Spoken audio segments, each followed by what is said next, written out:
Namaskar, Sat Shri Akal, Adab. Welcome to the channel. My name is Kubeir, and this is our weekly roundup. I made the same boo-boo again, but forgive me for that. Welcome to the channel. Streaming to you live from Dubai, from our Dubai office. And if you're in Dubai, then you must come and meet us. We can probably look at where your situation is in terms of your immigration application and help you with that. Today's live stream. The title, pretty interesting, right? Record numbers of temporary residents approved in 2023 and has resulted in a record chaos for 2024. I mean, amazing, isn't it? As they say, every action has an equal and opposite reaction. And this time, it seems this is one reaction that they are not able to get their handle on, and therefore resulting in continuous issues. Obviously, the Liberals, the party which is sitting at the seat of the government, is in all sorts of troubles at this point of time in terms of the favor within the people. And it seems. I mean, I'm not a political expert in this matter, but it seems that they might be there on their way out.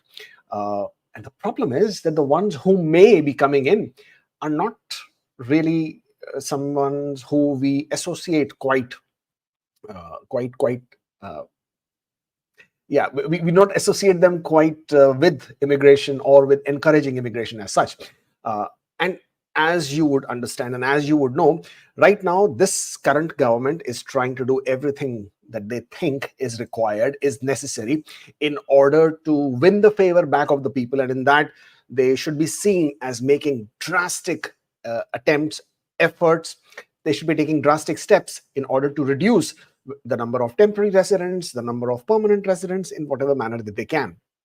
So therefore, the projected immigration targets, projected immigration quotas, which will be announced on the 1st of November, well, it's anticipated that those will be also cut down. We already know study permits have been reduced. There is a cap now. And then the number of intake of the spouses who will accompany the international students, even those have been restricted. And we probably will continue to see more and more restrictions. Of course, LMIAs now also have a certain type of restriction, certain kind of restriction, so that the low-wage LMIAs basically will now have a measure which is to refuse those applications outright. And there are some conditions that were announced. Of course, you've seen my other videos, so you know about that. So by and large, there have been some significant steps that are being taken. But is this too late? Too late? You know, they should have done all of this probably a few months back, at least 6 months back, or at least a year back. But we'll talk about all of that when we are done with our weekly roundup. So let's get started with that one first. This is our weekly roundup. Please, we are there. Stay up to date with us on Canadian immigration news and trends, updates. We are there on TikTok, of course, Instagram, Facebook, Twitter, and YouTube. We will be talking about the PNP draws first. British Columbia, on the 24th of September, they've invited 146 candidates through the Skilled Worker International Graduate Stream. They were invited for their professional experience in the in-demand positions in the province. Tech workers, childcare workers, construction workers, healthcare workers, veterinary care workers, all of these were invited under different under the different streams, under different sub-streams within the pathways. Ontario, on the 26th of September, conducted a draw. This was for the Francophones, for the French speakers. And look at that score, 290. I mean, when you thought it couldn't go any lower, bang, one of these, either the province or IRCC will come out with the score. So the last express entry draw for the Francophones, which happened last month when they invited about 1,000 candidates, was 446. So Ontario did one better, and then they said, okay, let me see who else is remaining within the express entry pool, and let me take all of them. And therefore, they invited 243 candidates, and CRS score of 290 to 245 was the required CRS score. That's it. That's the only requirement, I think. Yeah. Quebec. again, another francophone stream, right, has published its result for the provincial selection draw for the skilled worker program that happened on the 5th of September, pretty late, but then they announced the draws pretty late anyways. They invited 1,400 people to apply with a minimum score. Now, the score is 575, but this is not express entry score. This is their ARIMA portal score. And all candidates were required to demonstrate a level 7 oral proficiency in French or its equivalent. And sometimes you would wonder, right, why are they applying through the Quebec program? Because it is so long. First, you have to apply through the ARIMA, which is such a, not my favorite portal. Once you will get the nomination, then you will apply through the through non-express entry for your PR application. Takes longer. If you have level 7, well, you could straight away apply with the express entry under the French speakers, right? But whatever the issue here is, but they were required to demonstrate a level 7 oral proficiency or higher in French. So this is the requirement there. And candidates may have been considered if they had a job offer outside the territory of Montreal, also outside the Montreal area. That's when they were invited. In other news, this is interesting. Pilot project. Whenever it says pilot, it basically means that it's an experimental project. They will first wait and watch and see how it progresses, performs, and then they will proceed. But this one is very interesting. This is for all international students. When you make an application for study permit, it gets refused for so many different reasons, sometimes absurd reasons, right? Your purpose of temporary residence does not align with your temporary residence stay, something of that sort. I forget the exact terminology, but sometimes really, really very absurd. Or your program is not in line with your past career record or whatever. You get some very strange reasons sometimes, and sometimes there is no reason at all. It just says your application has been refused. Now, what you can do is, first of all, apply for your GCMS notes or ATIP notes.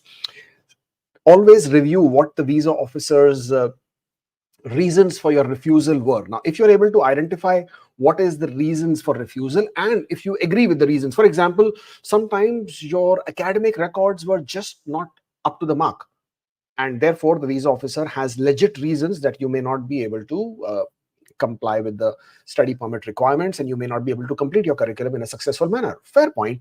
So as long as you are able to make sense out of the refusal, in the sense like, do you agree with the visa officer's refusal reasons? Do they have merit? Did you not have sufficient funds? Are your English language or French language proficiency skills lacking? Is your program not aligning with what you have studied, what you have worked, and you were not able to explain properly? Are there any other reasons there which establish that you probably would not have studied and returned back?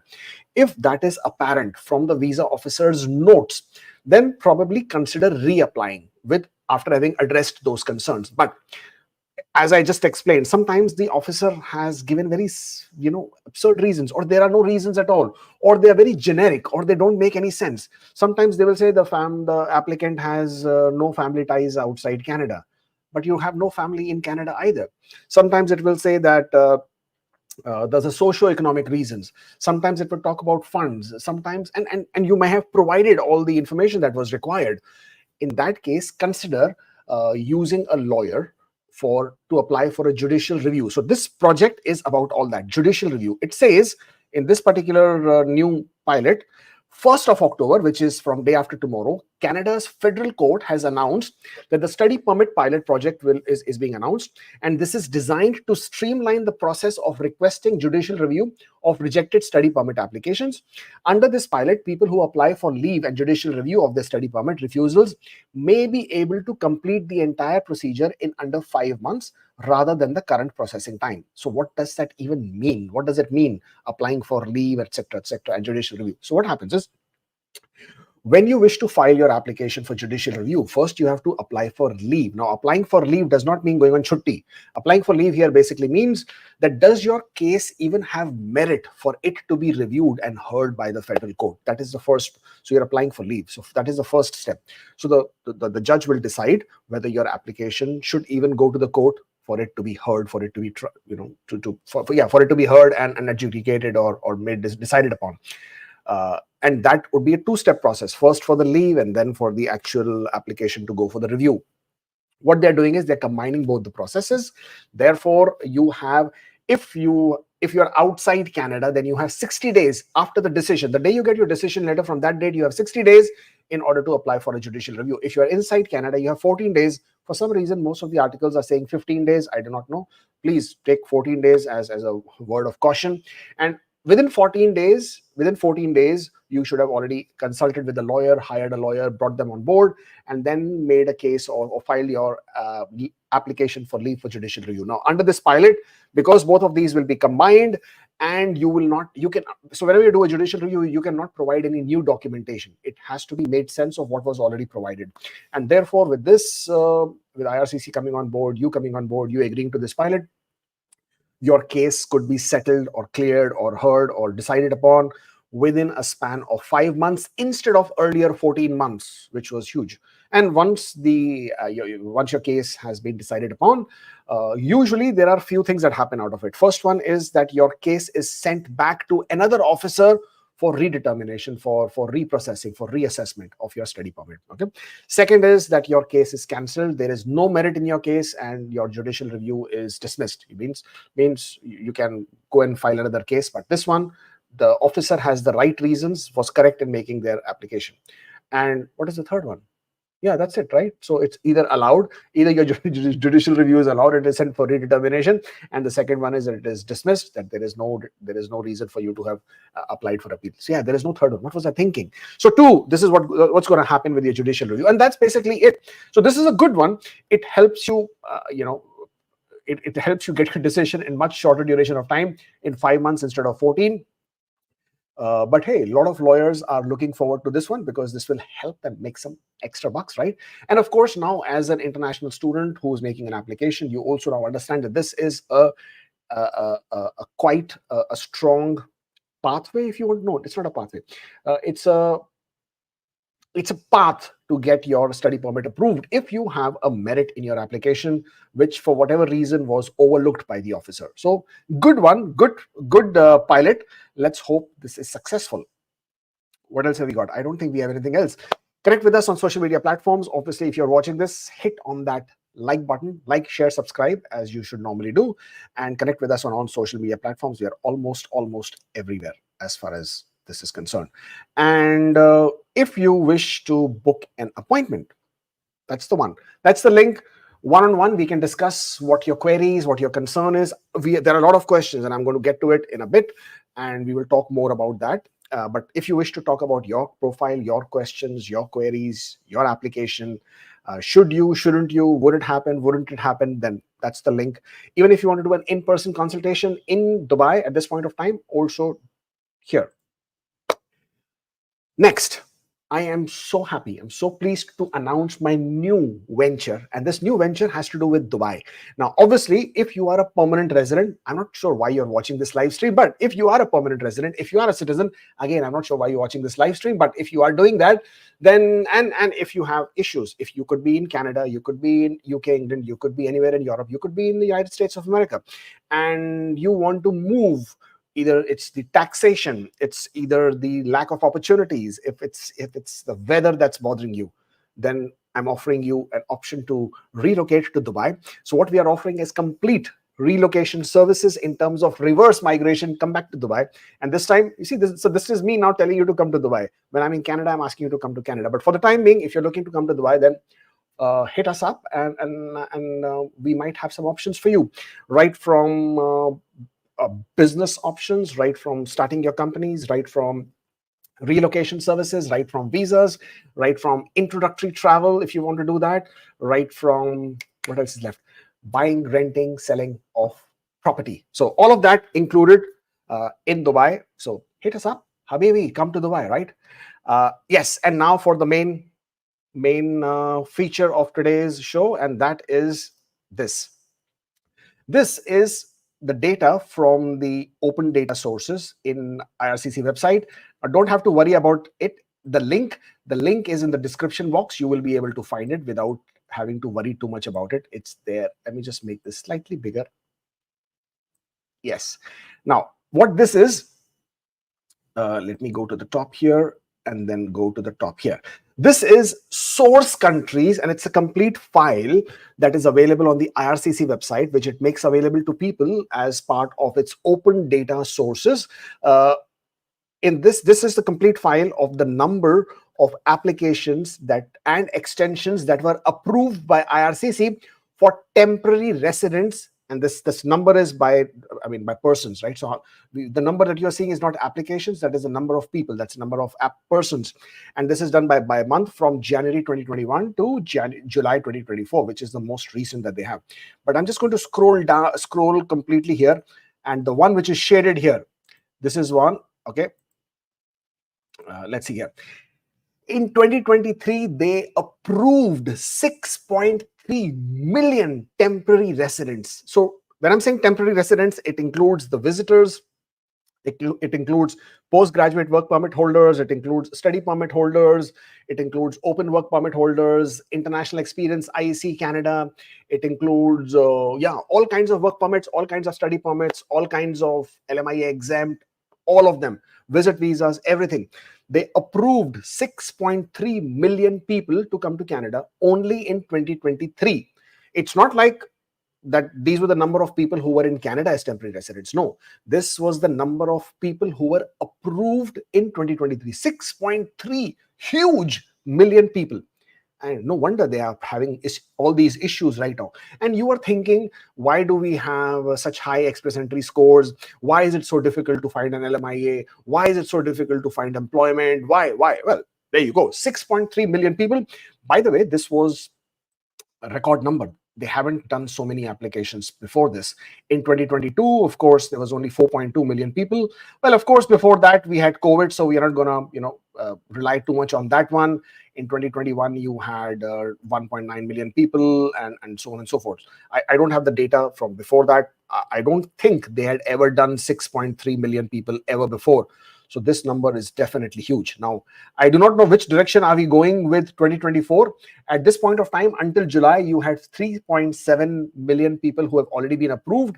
And and it continues. So when you have 6.3 million people who have been approved, it tells you that a lot of them would already be in Canada, right? Obviously, a lot of people get approved for visit visas, right? And they come to Canada, they visit and they go back. A lot of people who get approved for visit visas may have not even arrived in Canada. So that number, you have to take it with a pinch of salt. It doesn't mean that each year 6.3 million people are coming to Canada and staying back. That's not the number. It says how many temporary residents were approved. Obviously, some of them would have gotten their applications, they would have expired, they would have gone back, they would have returned back. All of that is possible, but it's a big number, as in how many are being approved. Let's see how many of them here were from India. And I'm thinking number 92 is what it is. Let me just see, confirm. Is it India? Because that's the biggest number. It is India, right? And India, over here, we have 1.8 million people. In contrast, for 2024 itself, we now have 1 million people already who are approved. So 1.8 million people from India alone. And then the next big number, I don't see any. Which ones have we got?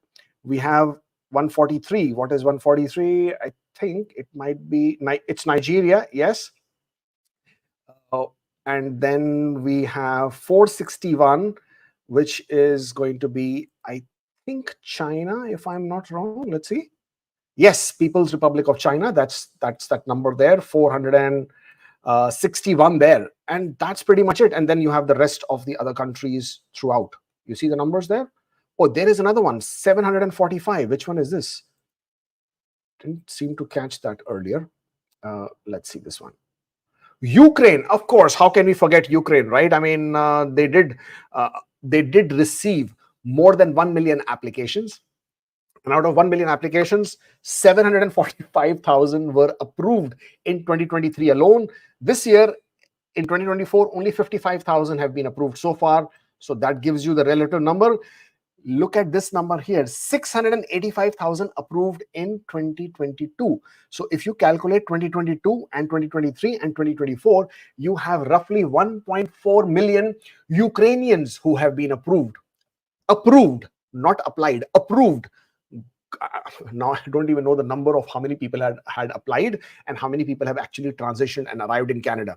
Well, it's quite obvious that most of these people who would have come to Canada as temporary residents would choose to stay here for as long as possible, except if you were a visitor and you chose to just visit Canada and go back, which should have been your original intent, or if you are a person who is visiting and then going back and then visiting and then going back, or sometimes extending your stay. But other than that, largely it's your international students, it's your open work permit holders. Also, mind you, in 2022 and 2023, you had a lot of applications approved for postgraduate work permit extensions, study permit extensions. So those were also part of these big, huge numbers. Then you had the new policy of spouse open work permits. So all tier codes could get your spouse open work permits. If you already had an open work permit, you could get a spouse open work permit for all tier code categories 0, 1, 2, 3, 4, 5. It didn't matter. So therefore, that number also ballooned up. Those changes are also coming, whereby spouse open work permits are going to get restricted. But for the time being, these numbers tells you the story of what's happening in Canada right now. What is the reason why we have, seeing all those kind of scary numbers? So if you had 6.3 million people who came to Canada then, and then you already had record number of permanent residents, people who are becoming permanent residents, then this was bound to happen. What am I talking about? I'm talking about housing crisis or housing issues. I'm talking about inflation. I'm talking about the job market completely getting in a bit of a tizzy there. You can't find jobs. The unemployment rates are quite high in most of the sectors, most of the provinces. And who do you blame? Again, do you blame, first of all, a lot of people say, you Indians are just coming in big numbers, you Indians, blah, blah. Anyways, it's not about you Indians, it's about the fact that Indians is a big population, and they choose to come and they choose to travel, they choose to come to different countries, and Canada is a desired, is right on the top in terms of desired countries, and therefore they too tend to come to Canada as well. Therefore, you have 1.8 million out of the 6.3 million who are Indians who decided to apply and were approved as far as 2023 numbers are concerned. As I said, you don't have to worry about the link. It's in the description. By all means, hit upon that link, and in that link you will find lots of other, let me see if I can do that for you. You can see lots of other things as well. Very quickly give you that look and show you what all you can find there. Let me see if I can, no, it's on tab, operation processing. There you go. These are the things that you can see on this particular link on open data sources. You can see applications received for permanent residency by month. You can see issued visas, authorization and visas issued for permanent residencies. You can see the new study permit applications. You can see the total number of temporary residents by month, which I just showed you. You can also see the new applications that have been received. You can see the visitor visa counterfoils approved. You can see by birth which countries have been applying. Lots and lots and lots of data. This is a treasure trove for a person who likes to see data, because this sort of gives you a bit of a glimpse as to what all is going on as far as IRCC's archives are concerned, as to who are they processing, when are they processing, what kind of applications are they processing, which nationalities are making the applications, how soon the application processes are being completed. Lots and lots of it happening. At the same point of time, on the same note, IRCC backlogs are a bit of a concern, isn't it? Now, we knew during COVID they were having some very serious backlogs, but it seems like IRCC backlogs are back. And where did my stream go? IRCC backlogs are again quite troublesome. Let me just pick up this one quickly and see if I can find this for you. Get rid of this. Sorry, get rid of this. I can. Hold on. No, thank you.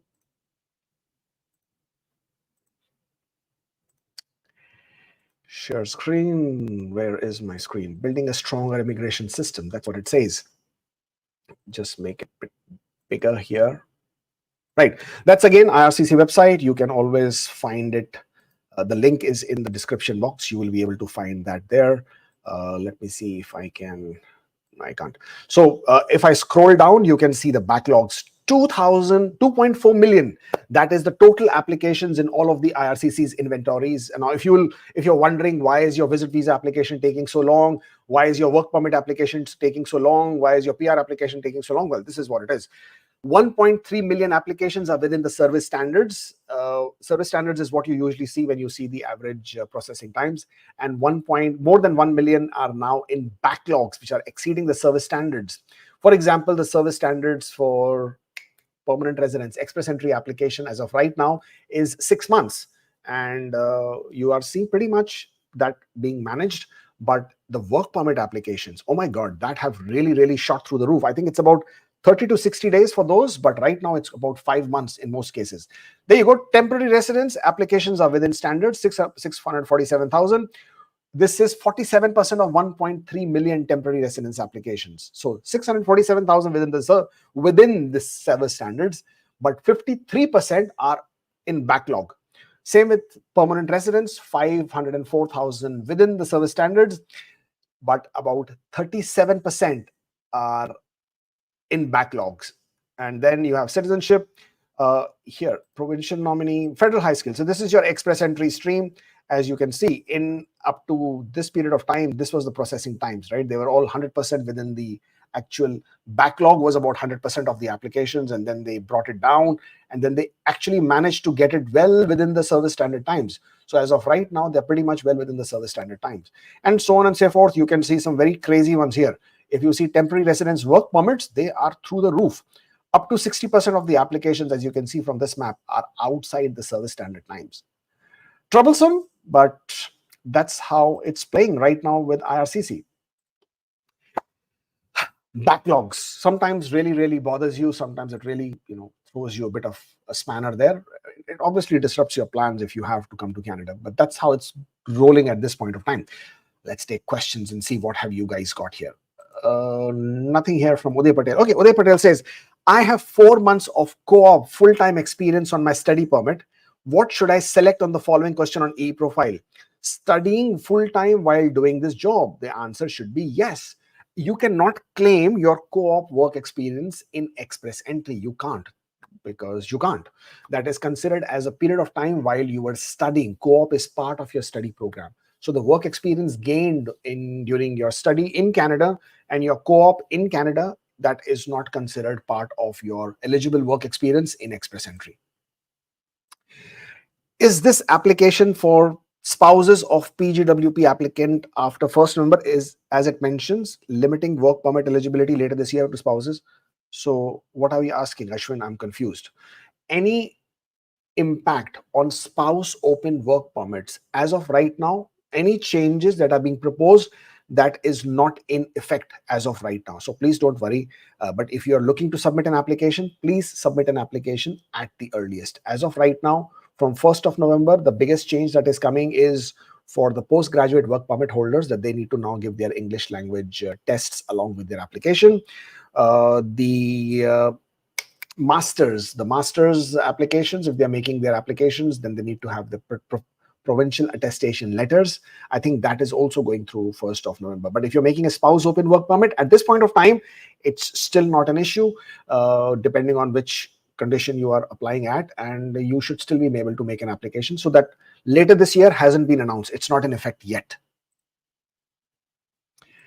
Every time you talk about tier 1, 2, 3, well, what do you want me to say? Tier 4 and 5, unfortunately, are applicable in some PNP programs, not in all of them.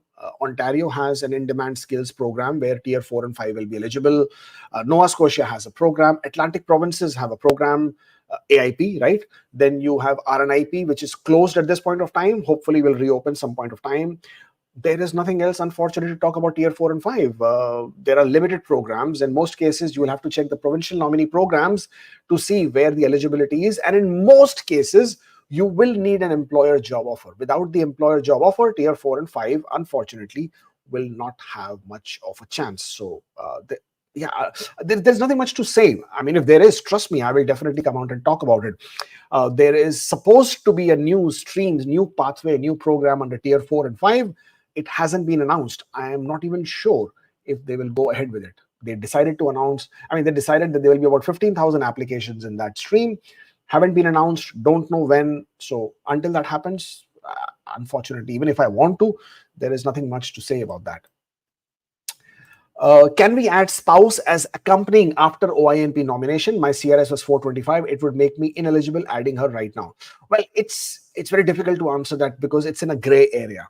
Uh, Ontario, you will have to inform them. You will have to check with them. Will they accept it? Will they not accept it? If they accept it, fine. You may be able to add it in your express entry. If they don't accept it, then obviously you will not be able to add it, because if that impacts your score, it basically means if you would have added your spouse, you would have never received the Ontario invitation anyways. So therefore, the discretion will be with Ontario on that one.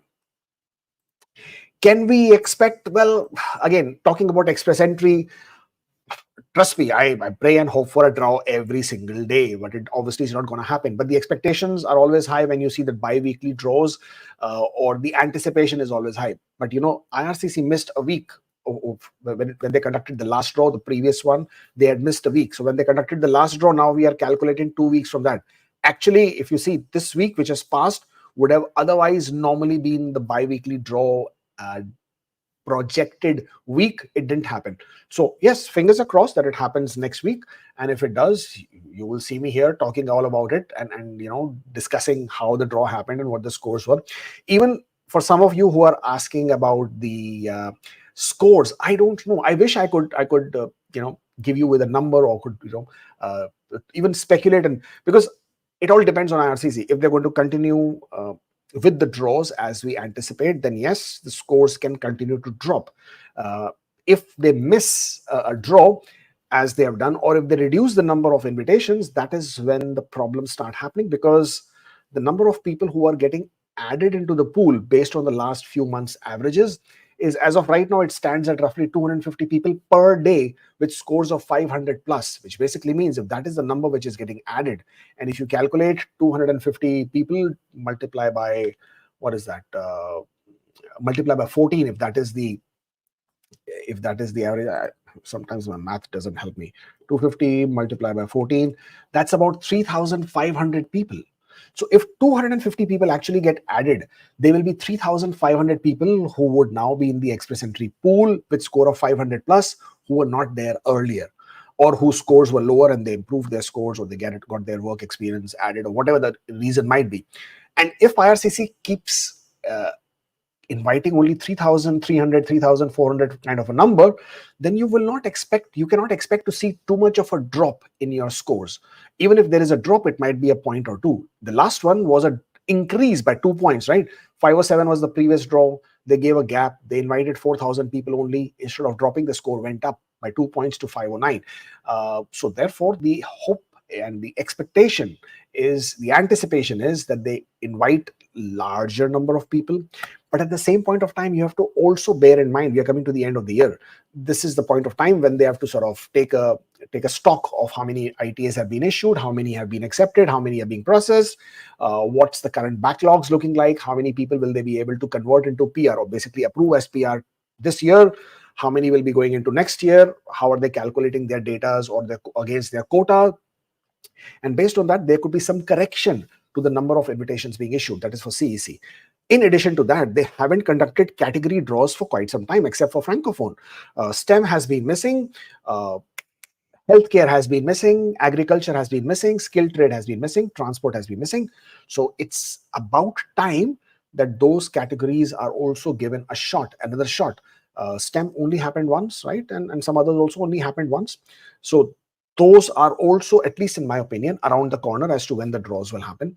And if those, for example, if next week, let's say the next week is a category draw week, right? Then that puts on the back foot the CECs. And again, when the CEC will happen a week or 2 weeks later, that basically means more CECs would have entered. Yes, the pool would have cleared out with some of the profiles who would be in one of these categories, but not too many. And therefore, the score, again, with CEC may not drop, may stand at the same number, or might even go up. So whenever you ask me for these the speculations or predictions, it's very difficult. I wish there was an absolute established trend that IRCC was doing it without fail. IRCC was being consistent with the number of invitations. IRCC was being consistent, or had already announced the times they will conduct the specific category draws. Then you still had more data points to work with. You had more data and analyzing and figuring out what they can or cannot do, how many people are getting added, how many invitations, blah, blah, blah. But very, very, very difficult to predict. Yes, we can all hope and pray, but speculate, I'm sure you can do that as well. Neil says, if someone applies for an open work permit when their spouse's permit has 8 months, but the officer reviews it with less than 6 months remaining, will the application be refused? No, not really, because the condition is that you apply at the time when you have 6 months or more left. So in this case, just because of the sheer fact that you applied at 8 months and they're processing at less than 6 months, will not get the application refused. And if it does, then you can always apply for reconsideration. But your duration or the validity of that permit will be linked to the principal applicant who's in Canada, their permits validity. So you might not have to. I have seen work permits being approved only for 1 month, right? So the approval has come and then you only have 1 month remaining on that period. So it makes it very, very difficult. But yes, it does get approved. Can my wife study 4 months in Ontario adult education to get high school diploma as she is in open work permit? She already did personal support worker 4 months in a different organization. Yes, you can. You see, even if you come to Canada as a visitor, you can study in Canada without getting a study permit as long as the entire duration of your program is 6 months and below. And if you are able to complete it with 6 months and below during your period of stay. So if it is applicable to visitors, it certainly is applicable to everybody else. So yes, if your program duration is less, then you will be able to study. I received human capital invite in March and I submitted the file. My file moved to assessment. Since then, there is no update. When can I expect? Well, you can expect when they complete the processing. As of right now, the processing is very easily touching about 6 to 7 months. So hopefully just around the corner. I submitted my PR application. My work permit extension is in progress. Should I inform IRCC once I receive my approval? No, you don't need to inform IRCC once you get your approval. That is not your obligation to sort of comply with. Just be happy that you get your approval and continue to work. With 2 years of IT experience in Canada and 6 months of experience as a pharmacy dispensary assistant, am I eligible for the healthcare draw despite lacking formal medical education? Well, always take a look at the NOC code and see the employment requirements. If there is anything specific there, then ideally you should comply with. But under express entry, IRCC has already clearly stated that the employment conditions or the employment requirements will not be reviewed, will not be considered when assessing your application. Therefore, it won't matter. However, IRCC can always flag it for credibility and ask you as to how were you working as a pharmacy assistant when you have absolutely no background. So as long as you have some explanation there in terms of to answer for the credibility of your work experience, then you should be fine. And also to be eligible, please make sure that this work experience is for at least 6 months within the last 3 years. It doesn't have to be a primary NOC code. As CEC candidate, is it mandatory to submit checking bank statements showing credit of salary to prove employment and salary was paid? I'm submitting LOE, 1 year pay stubs, T4s for 2 years and notice of assessment. As far as IRCC is concerned, no, they don't expect you to provide your bank statements to prove your Canadian work experience as long as you're providing your employment reference letters, pay stubs, T4s, notice of assessment. However, they can always ask you to provide it if they have any doubt on the credibility of your work experience or whether you are being paid or not. They can always ask you for it. But do you need to provide it upfront? No, you don't need to provide it upfront. Plan to start masters in September upon expiry of postgraduate work permit. Can I get study permit if I opt for a 3-year part-time masters? Will I also be able to extend my postgraduate work permit if I make the case of working while studying part-time? No, you can't. You cannot extend your postgraduate work permit under any condition other than the fact that you were given a shorter duration of work permit because your passport was expiring. That is the only one condition under which you can apply for the extension of postgraduate work permit. Also, and you get work permit only once. So postgraduate work permits are issued only once in a lifetime. So even if you complete another period of study, you have no eligibility to get a postgraduate work permit again. And no, part-time program may not get you a study permit. Try to complete your program full-time. That is the requirement. Oh, this one I missed out. Degree 1, bachelor's India, 4 years. After that, degree 2, diploma in film, 1 year Australia. Can I claim 2 or more certificate while applying for CEC? Yes, you can, provided you have an ECA or ECA, Education Credential Assessment. which gives you a valid assessment for your bachelor's degree and for your diploma. Can I apply for spouse open work permit extensions while I'm waiting for postgraduate work permit? I have knocked to job offer. Does the at least 6 months validity rule apply to this? I do not know which 6 months validity you are referring to here. Technically, you can apply, and you're hoping and praying that IRCC will link your application with this, because at that point of time, because your spouse does not have a valid work permit, it is just being applied. Your postgraduate work permit is still being applied. It has not been approved. Spouse open work permit cannot be approved if you do not have your spouse, your principal applicant does not have a work permit.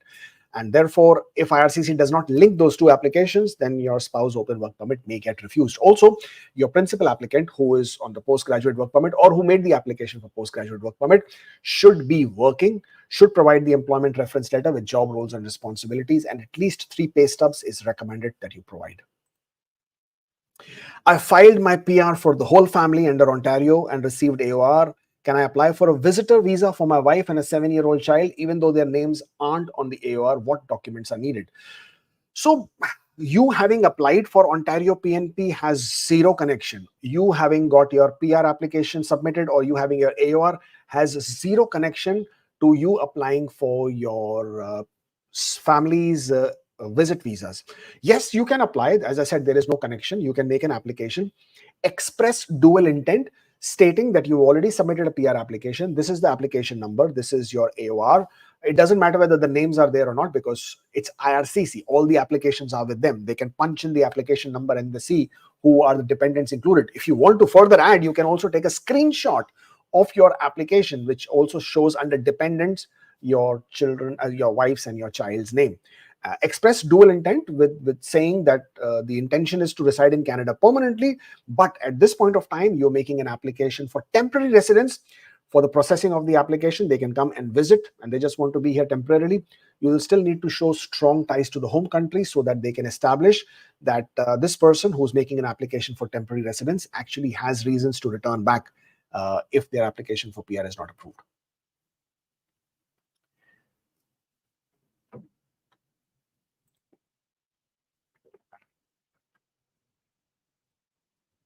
Any idea when there will be a draw? No. I wish I had an idea when there will be a draw. There is no way to speculate or predict when the next draws will be.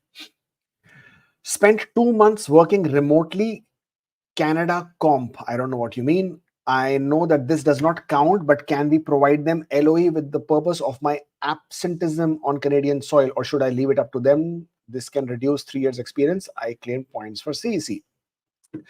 Uday, the thing is, you would be providing your address history, you would be providing your personal history, you would be providing your travel history, okay? And any work experience outside Canada is not considered as Canadian work experience under Section 25 of the Foreign Work Experience Description in the ministerial instructions that govern the express entry. You don't need to give your any LOE to explain your absence. What you can do is, because it's 2 months, you can claim it as your paid work experience if you wish to, and say that you were on a leave, and that's absolutely fine because they calculate about 2 weeks for each year on an average. But you can always ask them to, or you can always state that that was your period of leave if that is how it was in your case. But instead of trying to explain, you would rather let it pass so that they don't pay any attention to it, and hopefully they just approve it without taking a look at it. But that's one way of playing it. Can I add foreign work experience during online classes from India? Online classes was in the evening and night in Indian time, and work was on the daytime. The fact is, if it is outside Canada, it doesn't matter whether you are working and studying, you were studying for a Canadian education, it doesn't matter. The point was you were not in Canada. It's the in Canada where the biggest problem happens, and therefore, yes, you can claim your foreign work experience by showing it that it was outside Canada. Got Ontario nomination from Master's Stream and ITA for Human Capital. Should I proceed with non-EE PNP or wait for 600 points and apply via express entry? You got your nomination from Master's Stream and ITA for Human Capital. I mean, look at you. How lucky are you, man? I mean, this is awesome. This is like both your hands are filled with all kinds of nice, juicy fruits. Well, this is awesome. what is that we have in Hindi, right? Ghee kadhai mein or sir kisme hai? Something of that sort. But okay, Andrew, my suggestion here would be to make your application in express entry. And because your nomination, master's stream nomination, has 6 months for you to make an application, you can afford to wait to see if your express entry application is going in the right direction and God forbid doesn't get refused or rejected, because you will have until 6 months of time to make your application for non-express entry if you need to. And if I was in your place, and if I really wanted to be absolutely certain, absolutely sure, because you didn't want to take any chance, then towards the end of the 6th month, I would make an application through the non-express entry route as well, knowing very well that it takes about 3 to 4 months to get the AOR for a non-express entry route. And in the meantime, if I get my application approved for express entry, I would simply withdraw the non-express entry application, therefore being absolutely safe. This is called being, like rock solid safe from all sides. But well done, man. Congratulations. Can I submit Ontario Human Capital Priorities with e-profile spouse now accompanying after receiving 600 points, change my status to accompanying spouse? Well, technically, it would not be fair. So you should take permission of Ontario in order to do this, because had you added your spouse from the beginning, so this is called gaming the system or manipulating the system. So had you added your spouse from the beginning, you may have never received the Ontario invite in the first place, and therefore Ontario can have an objection. Plus, you would have already stated to Ontario as well that your spouse is not accompanying. So please check with them. Applied 20th July, Saskatchewan with employment offer, skilled worker, processing time was 6 weeks. Since then, no response. What can I do now? Oh, well, you can write to them, you can call them, you can follow up on the processing, but that's pretty much all you can do. You will have to wait for them to complete the application processing. If one moves out of the province 3 to 4 months after getting PNP for cheaper housing, does it impact citizenship application? Well, cheaper housing is available in all provinces. It doesn't have to be in the metro cities. And that might not bear very well, because you will have to show that you tried to look for accommodation elsewhere within the province itself. So saying that Toronto is expensive and I couldn't get cheaper accommodation in Toronto, therefore I moved to Alberta, might not work, because somebody might ask you that did you check for North Ontario or East Ontario to see if there were cheaper options there?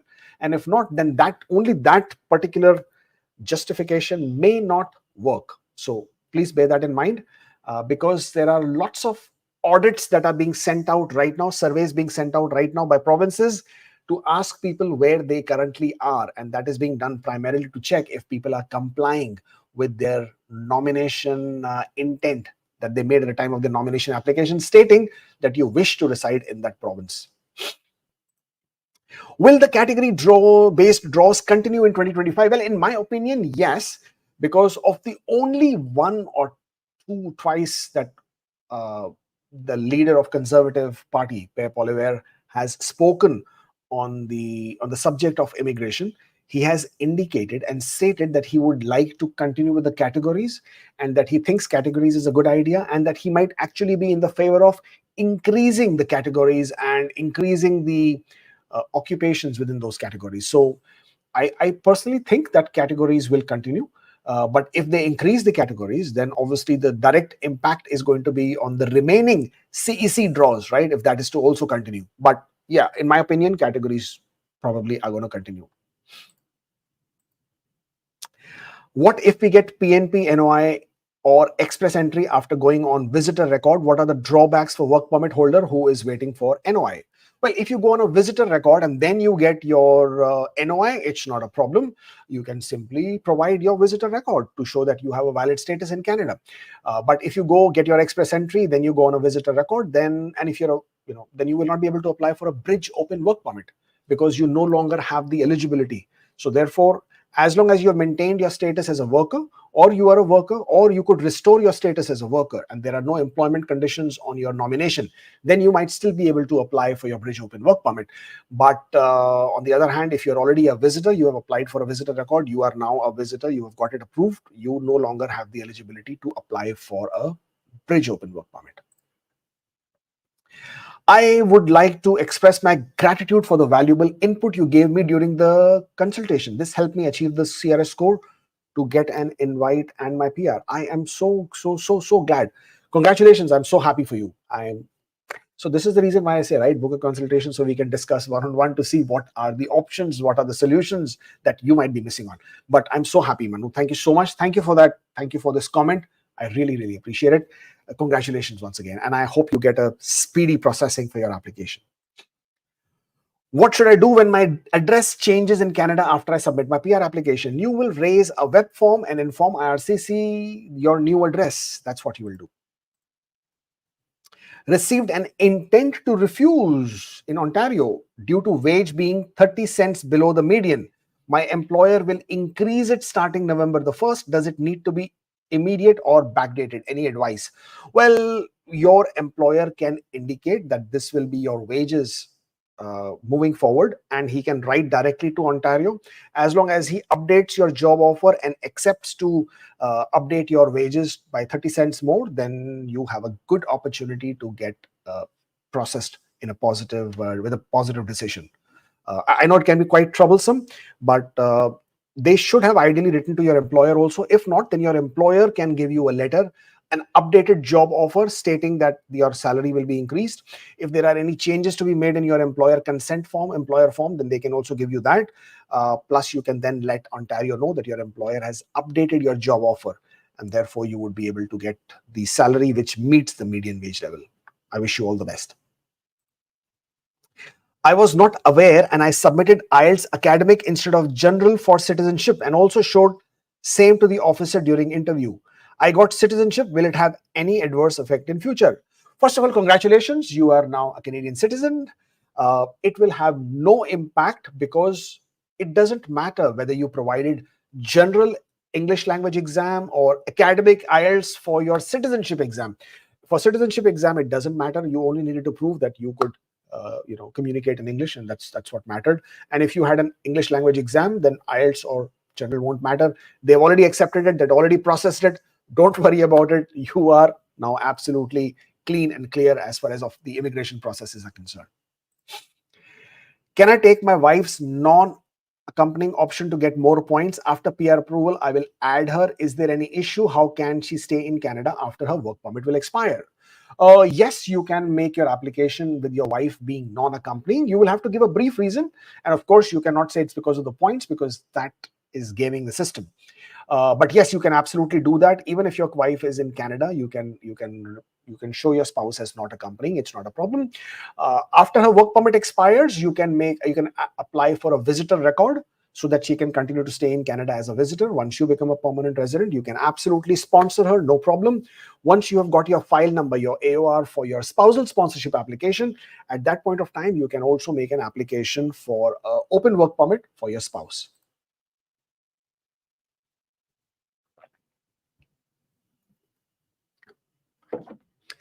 I will be traveling to India next month after applying for PR card. Can my friend carry my PR card as he's also coming later? Yes, I mean, a lot of people carry it. It's not really an issue. Yeah, no problem. I don't see any issue here.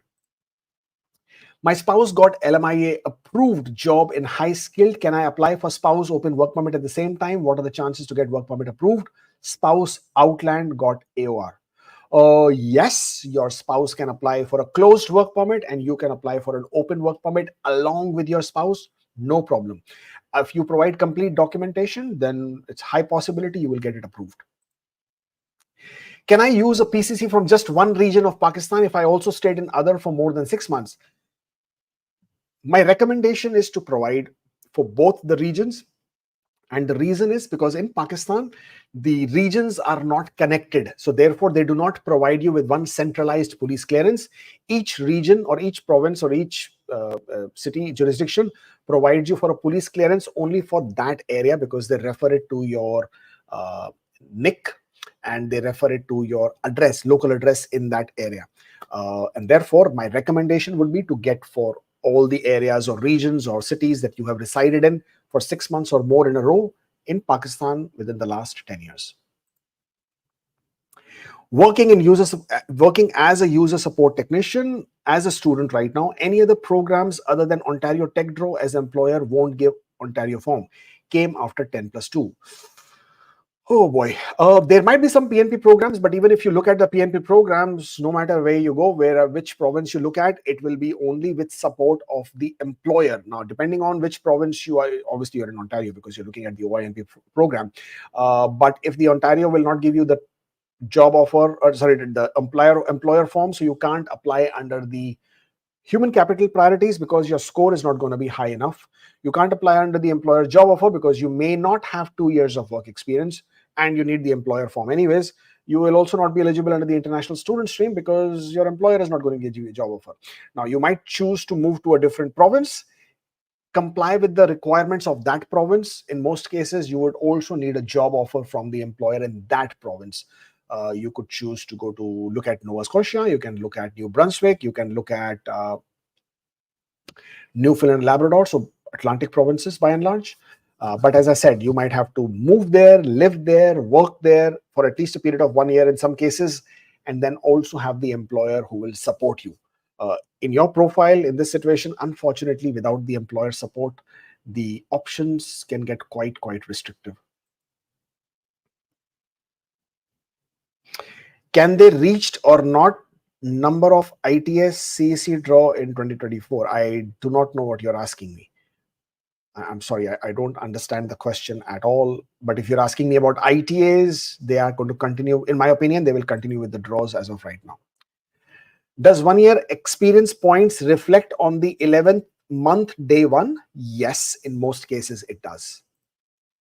Flag polling possible on Sarnia border for my spouse open work permit, main applicant on tier 4 job. Currently, I am on visitor record and have a valid TRV. Yes, you should be able to apply there. The recommendation is to apply online, but I can understand you are on a visitor record and you really want to get your work permit done so you can get started. So yes, you can certainly take a chance there. As of right now, there are no announcements, no restrictions, no conditions which will not allow you to apply at the port of entry if you flag poll. My work permit is expiring on the January of 17th and my 3 years of experience will complete on February 12th. Would you suggest applying for fake extensions? For 3 years? You can't apply a fake extension for 3 years. Oh, your 3 years work experience will complete on the 12th of February when your work permit is expiring 17th. Well, yes, I mean, that does give you a little bit of a leeway. This is a loophole that everybody is already aware of. So yeah, you could certainly take a look at that and see if that is something which you want to do. Based on the current timelines, it is taking longer. So you might get a couple of months, maybe more in your process. So that would help you with your completing your 3 years of work experience. Will 3 years foreign work experience in Army as an officer count towards my CRS score? I'm already in Canada doing tier 1 job after completing masters from Concordia University. Yes, absolutely it would. As long as you can identify a valid tier code, a valid knock code under tier 0, 1, 2, 3, and it was a paid work experience, yes, it will count. I got PNP through master stream and I applied for PR through the non-express entry stream 3 months ago. I have never done the medical test before, and will IRCC send me the instructions for it? Yes, IRCC will send you the instructions for it. There is no problem in that. You will get a medical request for your PR application. Once you have it, you would then be in a position to apply for your medicals, complete your medicals, and therefore then you will be able to complete your medicals, and then IRCC can hopefully continue with your application. I was just looking for something here which... So while on the subject of medicals, I just realized and remembered that there is this policy which is coming to an end. Okay. Now this policy is for, let me just make this larger here. Oh, sorry. Okay, so this is documents for express entry for medical exam. So if you are completing your express entry application, you do not need an upfront medical. You see this is what it says. If you have never completed, if you have never done your medical before, as of October 1, 2023, you no longer need to get an upfront medicals that you have to submit. But if you are making an application from, where did it go? Wow. They have removed that requirement. So what was happening is that from until the 6th of October, you could continue to provide your medicals if you are making an application from inside Canada, but it seems they have removed that. That's strange. I didn't see that coming. Interesting. So there you go. So if you are making an application from inside Canada, there was this public policy that was valid until the 6th of October that you didn't have to provide your medicals if you had completed your medical within the last 5 years. But I don't see that on this page, which was usually the page here. Strange. Let me see if I can find it, because this is quite strange. Didn't expect IRCC to do this without informing us. Hold on.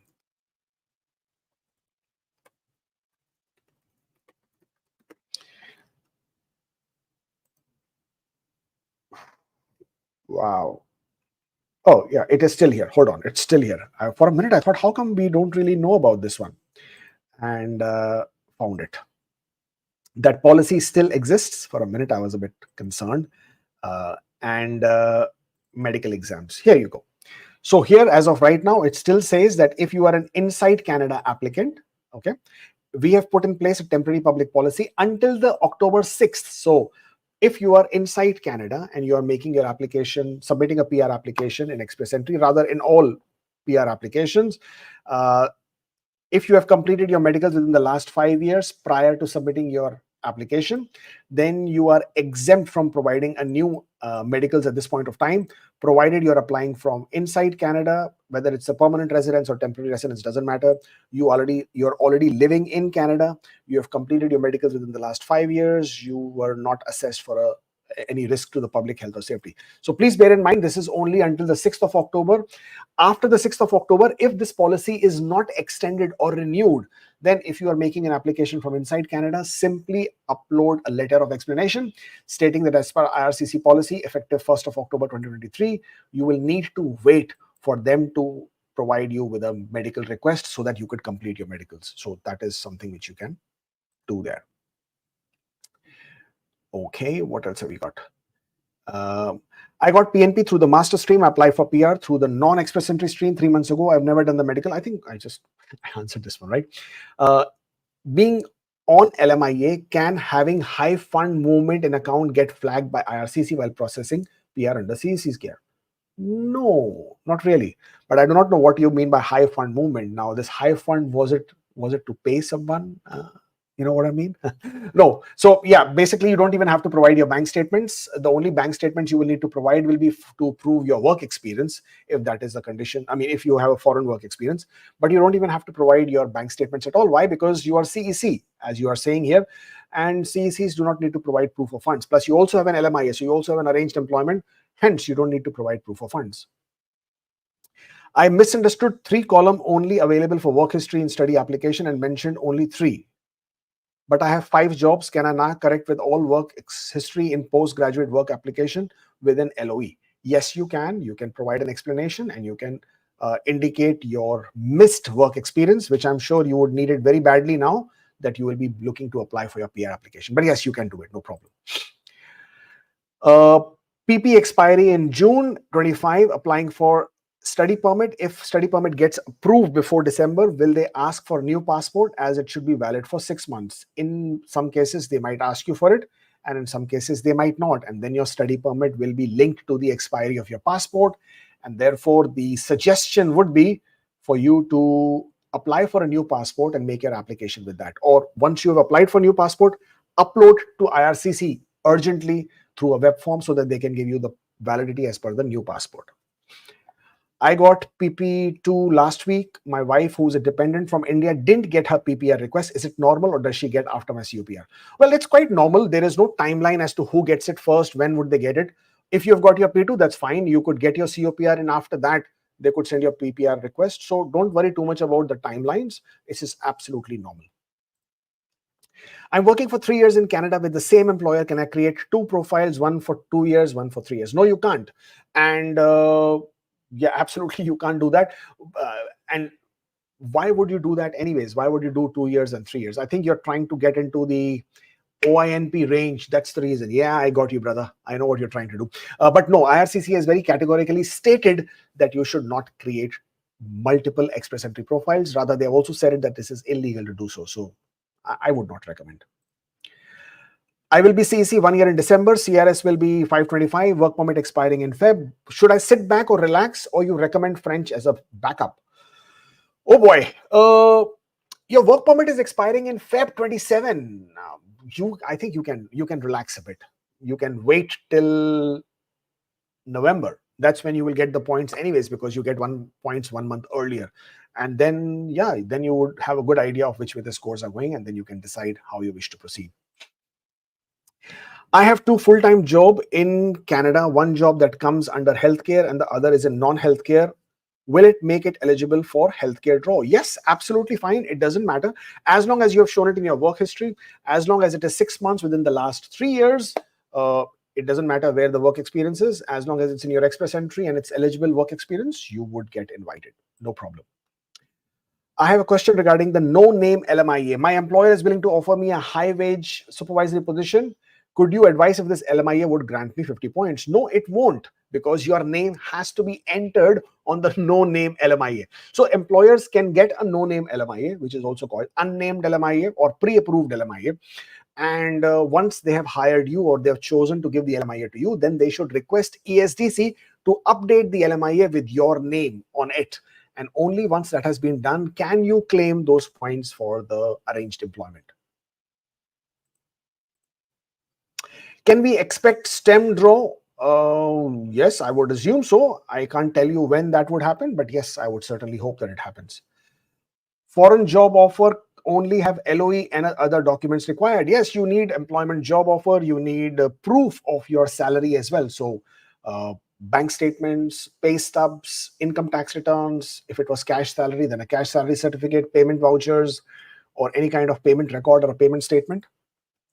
I'm on postgraduate work permit, spouse is on open work permit, or can my wife get study permit and on her behalf, can I get spouse open work permit? Yes, you could. Your spouse could apply for a master's degree for at least 16 months. That is a new law, new rule that your wife can apply for. You can get a master's degree. You can complete a master's degree of at least 16 months. And then your spouse is also eligible to apply for an open work permit. But that's the only condition within, or that's the only provision that you have in order to apply for an open work permit if your spouse is on a study permit. CEC draw will continue 2024 or they reach their number. Well, I just said that yes, IRCC, in my opinion, will continue. I don't see that not being continued at this point of time. Work permit is expiring in Jan, working in tech. Company says we don't have a lawyer but are ready to help with any document I may need in case I get a lawyer for closed work permit. Any suggestions, please? Your company will have to apply for an LMIA, or if they are eligible, then for an LMIA exempt. In both cases, if you need a lawyer, you need a consultant, well then hello, you need to drop an email here. Very happy to take your application and help you process this, or rather help you process on your behalf or on your company's behalf. But yes, you can absolutely do that. There is no problem. I don't see any issue there at all. I don't see any question here. So yeah. But if you want to do it yourself, you can please do your complete research. And then if your company is giving you the documentation, you can also do it yourself. But if it's the LMIA, then your company will have to apply for LMIA. And you must understand that LMIA application processing times are right now in excess 6 months only, at this point of time. So please be aware of that. Came here after 12th, which province should I move? Well, you can move to any province where you can find an employer who wishes to support you through the PNP stream. So once you find the employer who is willing to support you, then you go to the province's available programs, check where and what you might be eligible in, and then you can make your application. Uploaded pay stubs and letter for 2 Indian jobs, 1 employment, paid cash for 10 months, no tax file, bank statement, IRCC requested additional documents, new letter. Should I be worried? What can I submit? Well, yours is a case where IRCC is not convinced about your work experience, and therefore it becomes your responsibility to provide credible documentation. If you are being paid in cash, provide cash salary certificate. Let a employer write in detail how you are paid. If possible, provide pay vouchers or pay stubs. But yes, at this point of time, it seems IRCC is not convinced about your documentation for work experience, whether it was paid or not. So please provide what IRCC is asking for in this case. Spouse work permit refused within Canada. Can I restore my spouse open work permit extension along with status reconsideration submit? No answer. Can I restore my spouse open work permit extension along with status? Yes, you can apply for restoration of status and a new application for spouse open work permit, provided you meet all the conditions and provided there are nothing lacking or missing. So yes, you can do that. Is there any employer requirement for my work experience to be eligible for express entry inside Canada? Well, yes, it has to be for a legal employer, means the business has to be incorporated. You have to be paid, you have to have your T4s, your notice of assessment, you have to have your pay stubs, and that's just about it. And in case IRCC asks you, then you should also be willing to provide your bank statements to show that you were paid, and of course your employment letter. Can I travel to the US on implied work status? Yes, you can travel, but the minute you leave Canada, you lose your implied status. And therefore, if you have a valid visa to return back to Canada, which is a TRV, then on your return, you will be a visitor and you can no longer work. Work permit expired currently in India. My employer willing to provide LMIA, was working as quality engineer, couldn't meet wage requirements under NOC A. Can my employer file LMIA under lower quality, nor NOC B quality technician 22302? Yes, it's absolutely possible. You can always have a job offer or an LMIA for a lower position. Absolutely possible. No issues there. Got the ITA. If IRCC consider my second year of CEC, my CRS score is this.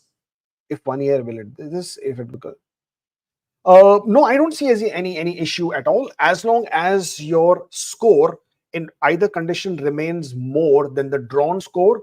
Then even if IRCC considers your work experience as 1 year of work experience, you would still get through. There is no issues. At least I don't see any issue here at all. My employer gave a generic, what's that? My employer gave a generic letter for PNP and got ADR stating I do not meet NOC requirements.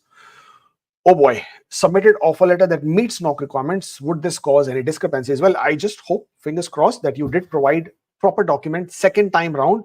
You are extremely lucky, very, very, very lucky that you got an ADR and you didn't get a direct refusal. Because in most cases, if you haven't provided proper documentation, and one of that is providing an employment reference letter which completes your NOC validation because it has the job roles and responsibilities, then IRCC province will, in most cases, refuse the application directly. But in your case, you've got another chance. So I hope the second time around, you did provide them with the proper documentation. And if you did, then fingers crossed, you will get approved, hopefully, and be on your way forward. Can I apply for CEC working as an early childhood educator for a year on a closed work permit of LMIA designation as an early childhood educator? I do not have a license in Ontario. Do I need a license in Canadian Experience Class for ECE? Now, I do not know what the condition or requirement in Ontario for ECE is. Let's take a look. ESDC. If there is a requirement, then you will definitely need to have. I mean, how are you even working if it's not the... Hold on.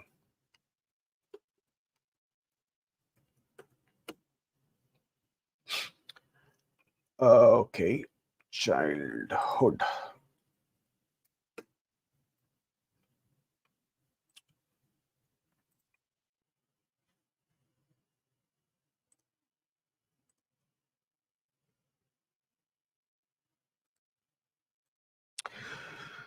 Okay, this is what we have. Early childhood educators. In the employment requirements for early childhood educators, licensing is required in Ontario. Without license, you cannot work as early childhood educator. So actually, if you are working as an early childhood educator, you are inviting a serious issue for regulatory non-compliance. I wouldn't recommend that you proceed with this. This could be a serious issue. So please speak to your employer. You should not be working as an early childhood educator if you do not have a license there. So I think that is a bigger issue here right now than anything else. And your question is, do I need a license? Yes, you need a license in order to prove that this was genuine work experience. Because, for example, if you can't even work in a specific position because you need a license for it, but you're claiming that you were working because you have an LMIA for it. Those two don't marry. And therefore, while they may not consider the employment requirements, IRCC can most certainly ask you for the license. And if you're not able to provide, they can then certainly create a bigger issue for you and for your employer for being in non-compliance for the regulatory requirements. So please be a bit more careful with that. Guys, please don't do any more super chats. I will not be able to complete it, and I do not want to leave you high and dry with that. Started working full-time on study permit, continued on postgraduate work permit for EE profile. IRCC said, use the actual start date and mark, were you studying as yes, but I'm using PGWP applied as started. I don't even understand what's the question here.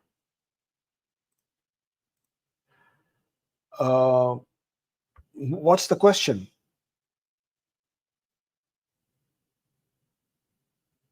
So enter your work experience as from the date when you applied for postgraduate work permit, and where it asks you, were you studying, you will say no, because you already applied for postgraduate work permit.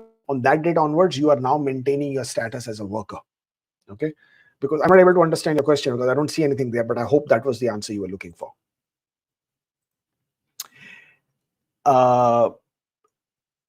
2-year diploma and you are on postgraduate work permit, aiming for a 3-year advanced diploma, which I can get in 1 year due to advanced standing. Do I get serious points for 2 or more diplomas, one being 3 + 1 year? Tested it. System accept. Of course, system will accept it. System has no problem. System, you whatever information you will put, system will accept it. But the fact is, you have a 2-year diploma and then you did 1 more year diploma, but you still did a 3-year diploma, and therefore your actual study period would be a 3-year diploma. You cannot get points for 2 or more degree if that's what you are trying to do. You will have to see what your final transcript would look like, what your final degree or diploma would state. And if it says that this has been given in conjunction with your 2-year, then you may not get it. If it is given to you separately, stating separate 3-year diploma, separate 1-year or 2-year diploma, then you might have a chance with it. And at the end of the day, if you want to take a chance with IRCC, well, all you have to lose is what, $900 for your application fees. It's not misrepresentation for sure, if that's what you're thinking. But all that might do is the person, IRCC, whoever is interpreting and applying that law to give you the points, may or may not give you what you're looking for. My employer can support me for PNP, but they are skeptical about the information they need to disclose. Can you share more information on the docs? I can't, because I don't even know which PNP we are talking about. Each province has a different requirement. And if you're looking for that information, you should always go to the provincial website. There, under that section where the employment requirements are mentioned, they will provide you with whatever they're looking for. In most cases, it's a form that they need to sign. For example, in Ontario, Alberta, Prince Edward Islands, Nova Scotia, there is a specific form that they need to sign and give you a job offer. And in some cases, they may need to provide a business license, PD7s, the bank statements, those documentation. I have IT related job. I want to apply in STEM category. So is there any wage requirements? If it is express entry you're looking for, there is no specific wage requirements as such. So yeah, if you have the work experience, you are qualified, you have the score, most definitely proceed with it. 1 year of foreign experience listed in express entry, have pay stubs and experience letter, but no tax documents. Can this be an issue? No, it's not an issue. A lot of people don't have tax documents. As long as you can provide and documentation and prove that this was a paid work experience and you have the employment letter, you should be good to go. Does IRCC still consider candidates from outside Canada to apply for French category, or the candidates has to be in Canada?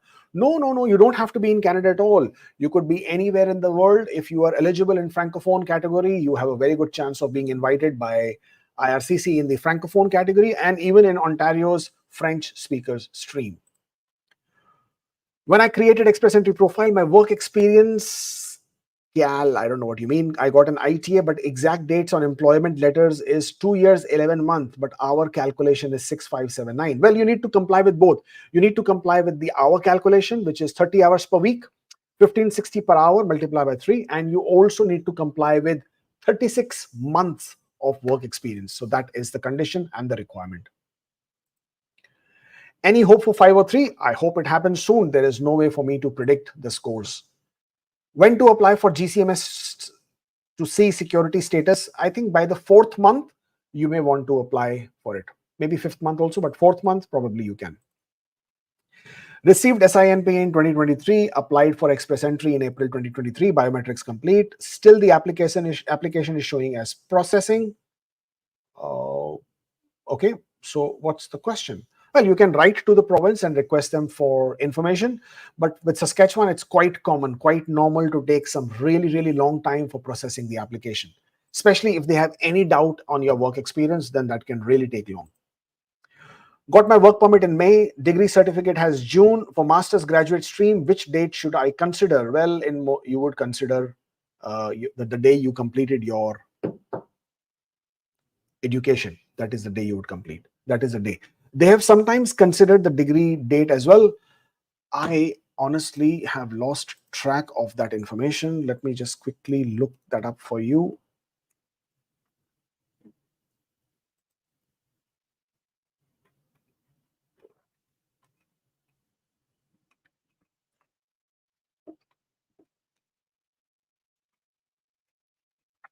Do me a favor, drop me this question in the comments.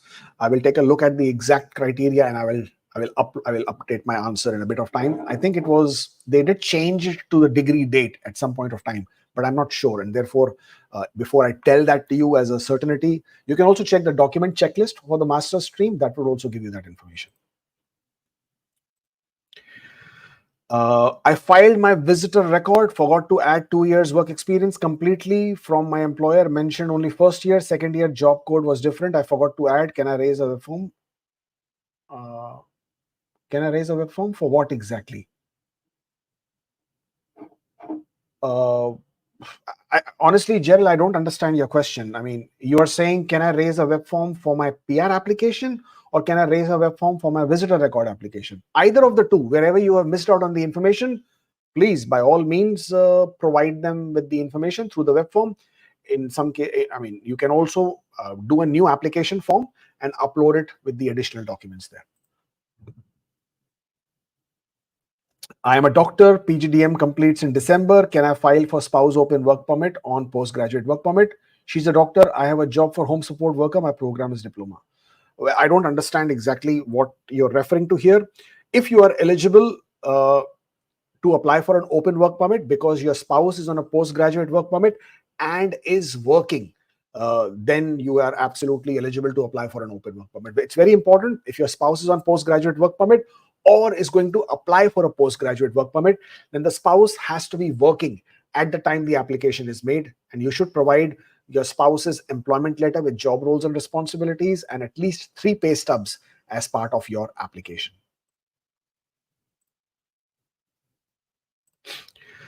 Okay, hold on.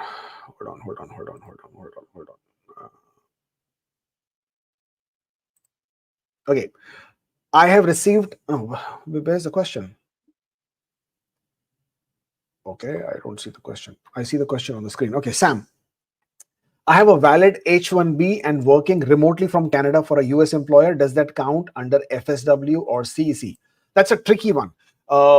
Who is paying your salary? If your salary is being paid by the US employer outside Canada, then it's not Canadian work experience. Okay, you can't count it as foreign work experience either because you are inside Canada. So when you will try to make this entry on your work permit, on your CEC application, or sorry, on your express entry application, you have to mention your location as per where you are physically present. The minute you write you are in Canada for this work experience, it counts it as Canadian work experience. But this is not Canadian work experience because your employer is outside Canada, and therefore it creates that complexity. So please figure out if you're being paid through the Canadian payroll company. If that is the case, then your payroll company becomes your employer, and using that, and the company is issuing your T4s, then you can use that for your Canadian work experience. Okay, last question before I go off. For postgraduate spousal open work permit, is it mandatory to have applicants' job under tier code 0123 or tier 4 or 5 are also qualified? Well, they made this change on the 30th of January, I think it was 2023, that all categories, all tier codes 0, 1, 2, 3, 4, 5, all of these categories, if you are on a postgraduate work permit, working under any of these categories, full-time or part-time, does not matter, then your spouse is eligible for an open work permit. You must provide your employment reference letter with your job roles and responsibilities, provide 3 pay stubs, and if you have done that, then your spouse is eligible to make an application for an open work permit. Will transport category-based draw continue in 2025? I am hoping it does. There is no way for me to say yes or no because I don't know, to be very honest. Can travel to India after submitted PR application, AOR required? Well, no, you can absolutely travel. There is no AOR required. Nothing is required. You submitted your PR application. You are absolutely free to travel. Actually, you can travel before that also. It's just that if you travel before you submit your PR application, there might be a requirement of updated PCC. But once you have submitted your PR application, by all means, travel anywhere in the world you want, even to India or to your home country or to whichever country you wish to. There is no problem. There is absolutely no issues at all. Congrats on your new venture. Best of luck, Chirag. Thank you so much. I really, really, really appreciate it. Everybody, thank you so much. Thank you for joining in. That's the link. If you wish to book an appointment one-on-one for consultation, please do that. This is the link. That was our email. If you wish to hire us for any of your immigration services, that's the link. You can also use the same link if you want to talk to me about moving to Dubai. If you are in Canada as a permanent resident citizen, you want to buy something here, you want to buy some property, you want to start a business, you want to relocate, you want to do an introductory trip to Canada, to Dubai, to see what it's all like, do it. It's pretty fun, I tell you. Thank you so much, everybody, for joining in. We shall do this again as we normally do. Until then, take care, stay forever hopeful, and I'll see you next time.